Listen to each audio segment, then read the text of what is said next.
अस्सलाम वालेकुम जी। Jawad Hafeez, stock market expert, life and business coach, आपके साथ एक नई वीडियो में। सर जी, आज मैं फिर ज़रा बाकू अज़रबैजान पे थोड़ी सी बात करना चाहूँगा और आप लोगों को एक और वार्निंग देना चाहूँगा। पिछले कुछ दिनों पहले मेरे अपने ही सोशल मीडिया पे एक स्टोरी किसी की लगी हुई है कि लाहौर का एक दुकानदार, जो कि बेसिकली उसने पहले मिठाई की दुकान खोली, फिर उसने कमेटियाँ डालनी शुरू की और गुडविल बनाई, और फिर उसने कमेटियों के प्रॉफिट लोगों को देने शुरू किए, और फिर वो इसी तरह पॉन्जी स्कीम जो है उसको बढ़ा के, और एक दिन जब लोग वहाँ पहुंचे तो वहाँ पे उसके मुलाजिम भी बाहर बैठे थे, दुकान खुली नहीं थी, खाली हो गई और गायब हो गया। तो ये पहले तो मैं मुसलसल आप लोगों को बताता रहा हूँ कि जब तक लालची जिंदा है ठग भूखा नहीं मर सकता। एक हमारे जानने वाले हैं, उनको मैं क्या कहूँ, बाकू का डाकू ही हम कह देते हैं, उनका एक ही हमने कोड वर्ड रखा हुआ है। अक्सर लोग कहते हैं उनके नाम नाम से ज्यादा इंपॉर्टेंट है कि आप उनकी हरकतों को समझें। आजकल उन्होंने एक बड़ा जबरदस्त जो है स्कैम नया प्लान किया हुआ है। उन्होंने ये जज कर लिया है कि पाकिस्तानी जो है वो 8 से 10 हज़ार डॉलर यानी 25-30 लाख रुपए तक आसानी से वो अरेंज कर लेते हैं, जो जरा भी खाता पीता बंदा है। तो एक तो उनकी दिन की 4 से 6 वीडियोस अपलोड होती हैं, जिसके अंदर वो एक ही बात बार बार कहते हैं कि 30 दिसंबर तक आपको आप हमसे घर बुक कर लें और 8 हज़ार डॉलर दे दें, हमें 5 हज़ार डॉलर दे दें। उनकी दो तीन रट्टू तोते की तरह दो तीन बातें हैं। एक बात उनकी है कि जी मुझे 1,000 डॉलर का भी शेयर है, 5 हज़ार डॉलर का भी शेयर है, 10 हज़ार डॉलर का भी शेयर है, आप हमसे शेयर ले लें। एक तरफ वो ये कहते हैं कि जी सूद जो है मैं उसके खिलाफ जंग कर रहा हूँ और मैं सूद को गलत कहता हूँ।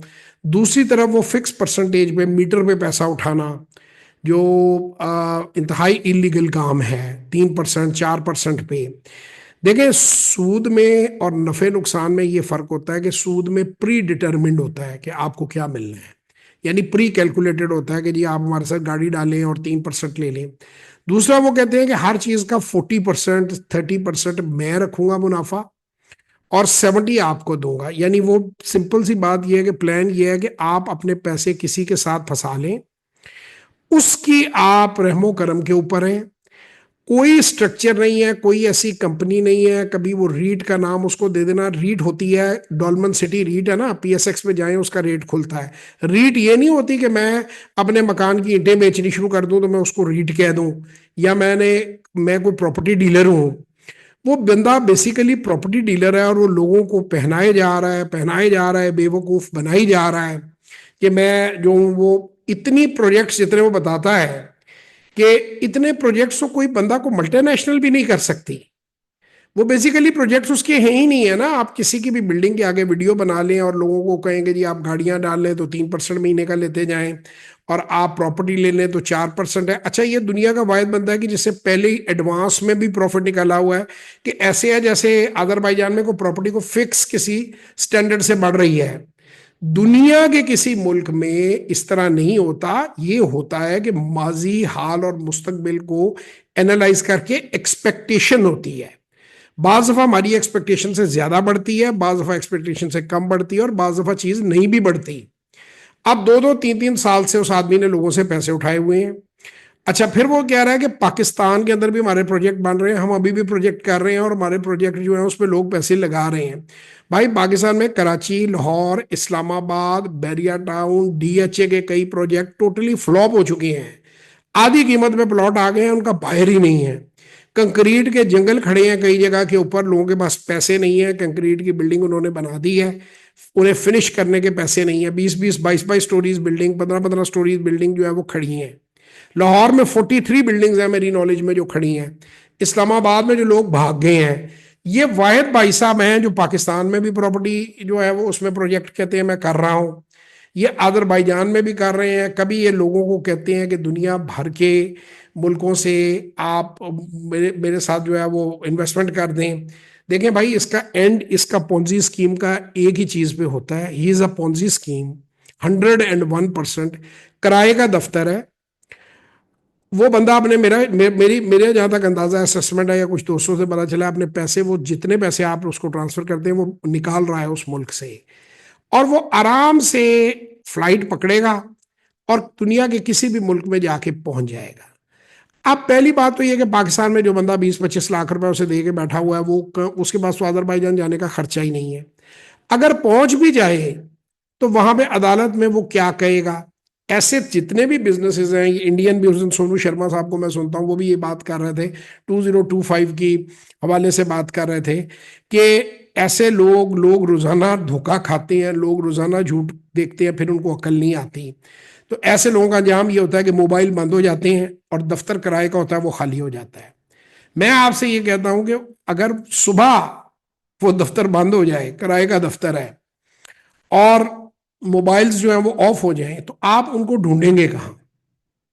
किराए की जगह है, एक थर्ड पार्टी मुल्क है। तो मैं ये नहीं कहता कि आप इन्वेस्टमेंट ना करें। मैं आपको हमेशा ये कहता हूँ, मैंने भी कहा है, फराज साहब ने भी कहा है, हम भी लोगों को एजुकेट कर रहे हैं, फिजिबिलिटी भी बना के देते हैं, बिजनेस प्रोजेक्ट भी बना के देते हैं कि पहला स्टेप ये होना चाहिए कि आपने जाने का फैसला किया है तो आपने फैसला किया। उसके बाद आपने 30,000 कैटेगरी में जाना है या $60,000 की कैटेगरी में जाना है।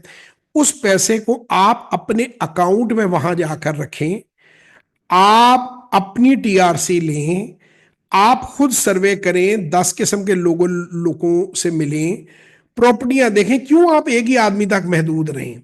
कोई लैंग्वेज इतना बड़ा मसला नहीं है। आपको जितने ट्रांसलेटर्स चाहिए आप जीएफ कंसल्टेंट पर रब्ता करेंगे, आपको हम कंसल्ट जो है वो ट्रांसलेटर्स प्रोवाइड कर देंगे, ड्राइवर्स प्रोवाइड कर देंगे, रेंटा कार के लोग प्रोवाइड कर देंगे, और वो कोई हमारे बंदे नहीं होंगे, आपको फ्री मार्केट में ले जाएंगे। आप जिस मर्जी से बात करें, आप अपना पैसा अपने अकाउंट में रखें। मैं बार बार आप लोगों को कह रहा हूं, हमें भी मत दें पैसा, ट्रस्ट किसी पर भी ना करें। आपका पैसा आपके अकाउंट में वो महफूज है, उसे दुनिया में जहां चाहें आप ट्रांसफर कर सकते हैं। आपको कोई जरूरत नहीं है किसी को 30%, 40%, 50% जगह पैसा अंदर से हिस्सा देने की। आप फेयर असेसमेंट प्रॉपर्टी की करें। फेयर, अगर आपने प्रॉपर्टी लेनी है, मैं तो खैर प्रॉपर्टी के हमायत ही नहीं करता कि एक आदमी जिसके पास 1-2 करोड़ 3 करोड़ रुपया है वो बिल्कुल भी ना प्रॉपर्टी खरीदे, वो रेंट की जगह पे ले, पहले अपना बिजनेस एस्टेब्लिश करे। हाँ, रेंट अ कार और चीज है, गाड़ी एक होता है कि 1 मिनट में बिक जाती है। क्या होगा, 500 नीचे लाके 10,000 की है तो 9,500 पे अर्जेंट बेचनी है तो 800 पे उसी वक्त बिक जाएगी। तो आप ऐसी जगह अपना पैसा रखें जो लिक्विड में हो, जिससे मुनाफा कमाए। जब आप स्टैब्लिश हो जाते हैं, फिर एक क्या, फिर आप 50 कर लें। तो जाते ही एक फ्रॉड इंसान को अपने पैसे थमा देना, बल्कि जाने से पहले ही पाकिस्तान से उसको पैसे पकड़ाने शुरू कर देना। भाई, उस इन इन ये जो छोटी कंपनियां होती हैं, इनकी एग्रीमेंट्स की कोई वैल्यू नहीं होती। ये कोई पब्लिक लिमिटेड लिस्टेड कंपनियां नहीं हैं जो स्टॉक मार्केट पे लिस्टेड हैं, जो एससीसीपी है, पीएसएक्स है, जिनके मुआहदों की कोई वैल्यू है। ये तो टीन डब्बा कंपनियां हैं। ये अपने आप को बड़े बड़े लफ्ज लगा लेने से, अपने आप को इंटरनेशनल मेंटोर और फलाना गुरु और फलाना लगा लेने से कोई उसमें इजाफा नहीं होता। बाकी ये जो सस्ते अखबार होती हैं, चीथड़े, जो जिन्हें में कहते हैं, जिन्हें जिन्हें कहा करते थे, मैं तो नहीं कहना चाहता, ज़ियाउल हक साहब का क्या है कि गटर प्रेस कहते थे वो लोकल प्रेस को, कि ये जो प्रेस होती है, छोटे छोटे जो अखबार होते हैं, इनमें पैसे देके इश्तहार की कीमत पे खबर लग जाती है। ये कोई ऐसी अचीवमेंट नहीं है कि को पाक चीन दोस्ती हो गई, को पाक आज़र दोस्ती हो गई, कि एक अखबार में आपने पैसे देके एक आपने छोटी सी खबर लगवा ली, अपनी तस्वीर लगवा ली है, तो ये कोई ऐसा कोई बेंचमार्क आपने अचीव कर लिया है कि दो मुल्कों की दोस्ती। वो तो ऐसे अपने आप को एम्बेसडर पोज करते हैं कि दो मुल्कों का वो एम्बेसडर है, या कोई चैम्बर चला रहा है। ऐसा कुछ नहीं है। ही इज जस्ट, मैं आपको क्या कहूँ, he is just a crook. और वो आप लोगों को बेवकूफ बना रहा है, और लोग जो उसको पैसे देंगे, आप मेरी बात आज मार्क कर लें, वो रोएंगे। हमने तो अपनी आंखों से बंदे देख लिए। मैं फिर कहता हूँ, ब्रिगेडियर साहब का, डॉक्टर साहब का, मैं नाम नहीं लेता, फराज साहब के पास उनकी सारी डिटेल्स है, चाहे तो नाम भी ले लेंगे, कि उनके करोड़ों रुपए जो हैं वो टेक्सटाइल में भी डुबोए हैं, और उनके माल अपने दोस्त की तरफ उतरवा दिया, और फिर उसके बाद आप वो पैसे नहीं दे रहे हैं। अब ना वो बेचारे बिगाड़ सकते हैं, ना वो बेचारे आगे जो गए हैं ना पीछे जो गए हैं। इसी तरह एक बाप बेटा, उनको मैं जानता हूँ और कई लोगों को जानता हूँ, और ये आज से नहीं, मैं पिछले कई महीनों से उनके जो विक्टिम्स हैं उनके साथ राब्ते में हैं। अब देखें, हमारा काम नहीं है कि हम अननेसेसरीली लोगों की इन्वॉल्वमेंट बने या उनकी सालसी करें। बंदा तो खुद बेवकूफ़ है ना जो अपना पैसा किसी को देता है। तो मैं बार बार आप लोगों को मैं भी समझा रहा हूँ, फराज साहब भी समझा रहे हैं, कल को आप लोग पछताएंगे। अच्छा, एक ना उनके जैसी वीडियो अपलोड होती है तो जरा वीडियो पे ना आप कमेंट्स देखिया करें। उन्हीं के नाम से आगे पीछे, यानी वो कहते हैं नकल के लिए भी अकल की जरूरत होती है। 5-6 इमीडिएटली कमेंट्स आ जाते हैं एक ही यूट्यूब चैनल से, you are doing fantastic job, this that, 8-10 उनकी तारीफ के होते हैं, वो के वो ही मटेरियल हैं। लेकिन वो इतना फनी लगता है कि आदमी अपने ही नाम से, यार नाम ही बदल लो उसका कोई, तो वो उसी अपने ही स्टाफ को उन्होंने लगाया हुआ है कि वो तारीफें कर लें। बाकी वो जो उन्होंने 10-12 टीआरसीस की काटी हुई हैं तस्वीरें काट के, तो लोग तो प्रॉपर्टी लेते हैं वहां। आप एक प्रॉपर्टी डीलर है तो इसमें कौन सा आपने कमाल किया है? कोई नई इजाद तो नहीं कर दी आपने। अगर आपने किसी को कोई घर बेच दिया है तो पूरी दुनिया में लोग घर बेचते हैं, उसमें आपकी क्या अचीवमेंट है? हमने अपना वादा पूरा कर दिया। भाई कौन सा वादा पूरा किया? इधर पूरे पाकिस्तान में हजारों लाखों घर और प्लॉट खरीद फरोख्त कर रहे हैं लोग। तो ये थोड़ी होता है कि प्रॉपर्टी डीलर ऊपर खड़ा होकर कहता है मैंने अपना वादा पूरा कर दिया है, मैंने बैरियर टाउन मैंने बनाया है, मैंने जो है डीएचए मैंने बनाया है, मैंने मॉडल टाउन मैंने बनाया। भाई वो तो बने बनाए टाउन्स हैं, उनके अंदर एक प्रॉपर्टी थी, कोई बायर था कोई सेलर था, आपने दोनों को मिला के अपनी कमीशन आपने 1-2% जेब में डाली है और आपने थ्रू कर दिया उस डील को। तो उसमें मैं नहीं समझता कि कोई इतना कोई कोई ऐसा कोई अजीम काम उन्होंने कर दिया है कि कोई चैम्बर खड़ा कर दिया है वहां पे कि पाक आजरी दोस्ती का कोई मीनार कायम कर दिया है। वो तो ऐसे पोज कर देंगे जैसे वो फिल्म टावर्स उन्होंने बनाए हैं। तो मतलब ऐसा कुछ नहीं उन्होंने किया। और कोई भी एक बिजनेस, गाड़ियां कब की वो किराए पे लोगों के दिला रहे हैं, को सामने तो आया नहीं कि जिसको गाड़ियों में फायदा हुआ हो। आपको हमने वीडियो दिखा दी थी, जो बंदा बता रहा था कि जी वो टोटल फ्रॉड कर रहे थे और हर बात पे मुझे कह रहे थे कि बस पैसे दो। तो मुझे कोई दुश्मनी उनसे नहीं है, मुझे किसी क्रिप्टो वाले से दुश्मनी नहीं है, मुझे किसी स्टॉक वाले से दुश्मनी नहीं है। मैं सिर्फ ये कहता हूं कि लोग जब फंस जाते हैं, अपनी उम्र भर की कमाई फंसा लेते हैं, फिर बाद में वो रोते हैं। कोई ये 2% 4% पर मंथ नहीं मिलना, कोई रेंटल्स नहीं मिलने, कोई कुछ नहीं होना, उन्होंने पैसे आपके फंस जाने हैं। और फिर आपकी हिम्मत है कि अगर वो पहले भागते हैं या आप कोई किसी तरीके से ऊने पोने निकलवा लें।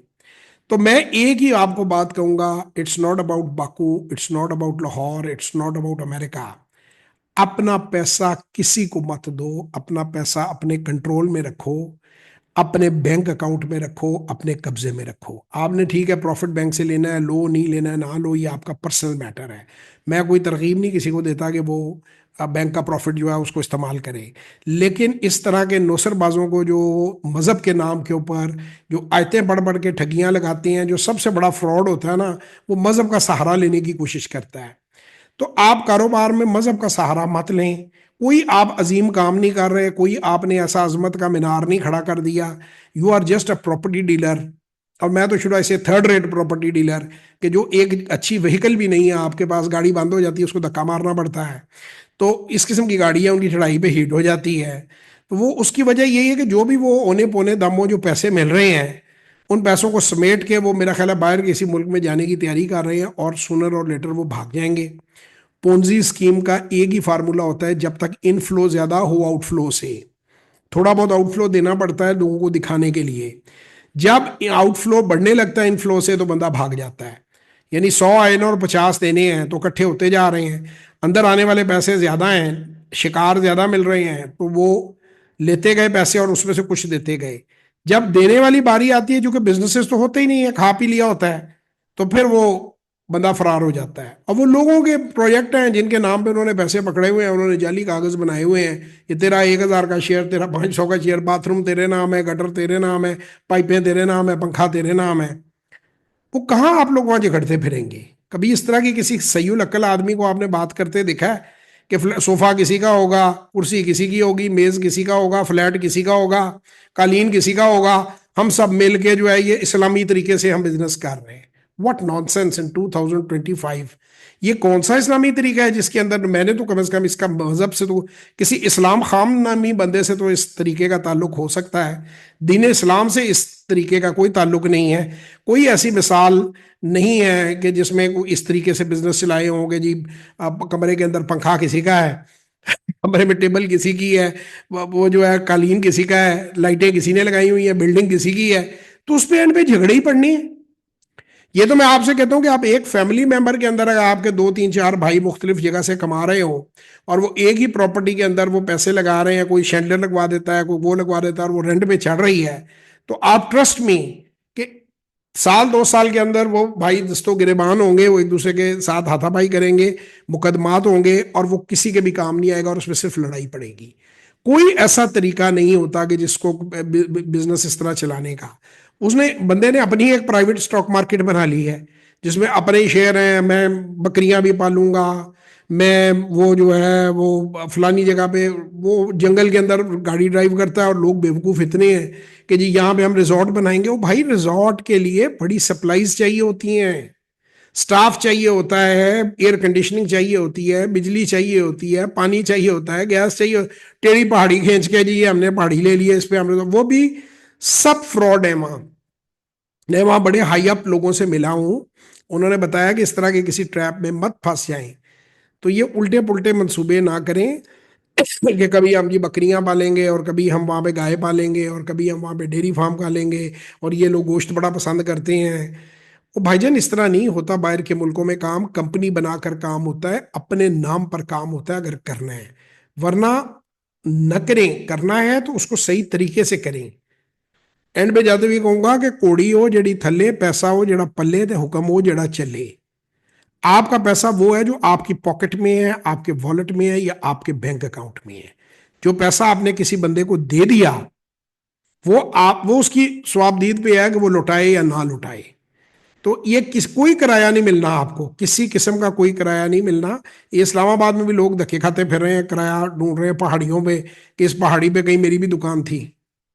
वो एक गाना मुझे याद आ जाता है, मुझे लगता है वो अच्छे भी बड़े लगेंगे अगर वो गाना अपने ऊपर पिक्चराइज कराए ना। पुराना एक अमोल पालकर का गाना था, इन भूल भुलैया गलियों में अपना भी कोई घर होगा, अंबर पे खुलेगी खिड़की और खिड़की पे खुला अंबर होगा। तो ये हाल एंड पे आप लोगों का हो जाएगा कि आप अपना घर कालाशाह काकू में ढूंढते फिरेंगे और ना घर मिलेगा, ना दफ्तर मिलेगा, ना दफ्तर माला मिलेगा। सिर्फ यही बात मिलेगी, वो जो बांटते थे दवाए दिल वो दुकान अपनी बढ़ा गए। तो बाज आए, अकल करें। अगर 4 पैसे हैं, जिस आदमी के पास $30,000 से कम पैसा है वो बिल्कुल वहां पे इन्वेस्ट करने की ना सोचे। वो पैसा उसका वापस नहीं आएगा, वो उसे नहीं मिलेगा। बाकी इसी तरह पहले पूरे पाकिस्तान में दफातर थे, अब वो सिर्फ एक जगह दफ्तर सुकड़ के आ गया है। वो उसकी वजह यह है कि उन दफ्तरों से भी लोगों ने पैसे लेके लोग भागे, क्योंकि जो फ्रॉडिया होता है उसके साथ भी फ्रॉडिया ही लगे होते हैं। जो आदमी भी आपसे इस तरह पेमेंट्स ले रहा है, ये रसीदें क्या है सर, जितनी मर्जी रसीदें बनाई जाएं, इन रसीदों और इन मोहरों की कोई वैल्यू नहीं। जाके कचहरी पता कर लें किसी वकील से, भरी पड़ी हैं अदालतें ऐसी जो रसीदें हैं उनसे। तो मैं आपको फिजिकली बंदे बता सकता हूं कि मैंने अपनी जिंदगी में देखे हैं जिन्होंने कहा कि जी मुझे गोली मारनी है, गोली मार दो, मेरे पास पैसे नहीं है, मैं नहीं दे सकता। ये तो बड़ी एक्सट्रीम बात है, वहां तक बंदा आए। ये वहां तक नहीं आएंगे, ये पहले ही भाग जाएंगे।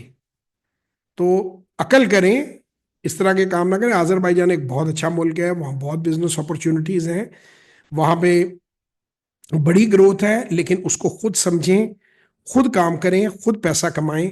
अल्लाह ताला आपको हामी और नासिर हो। मैं तो आपको दुआ ही कर सकता हूँ।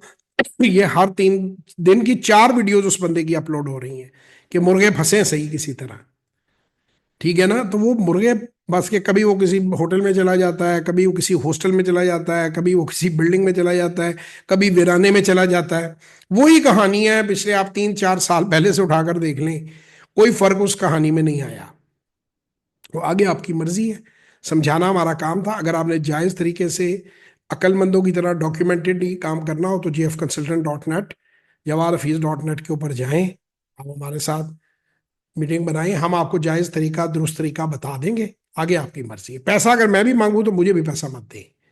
एक होती है कंसल्टेंसी फी, वो आप ठीक है अपनी लें, वो वकील भी लेता है, डॉक्टर भी लेता है, इंजीनियर भी लेता है, आर्किटेक्ट भी लेता है। एक है कि जी आप का मकान मैं रखूंगा और 30% किराया मैं लूंगा और 40 आपको दूंगा, आपकी गाड़ी मेरे नाम होगी, मैं उसमें से आपको किराया दूंगा, मेरी चीज आपके नाम होगी। ये सिर्फ स्कैम्स हैं।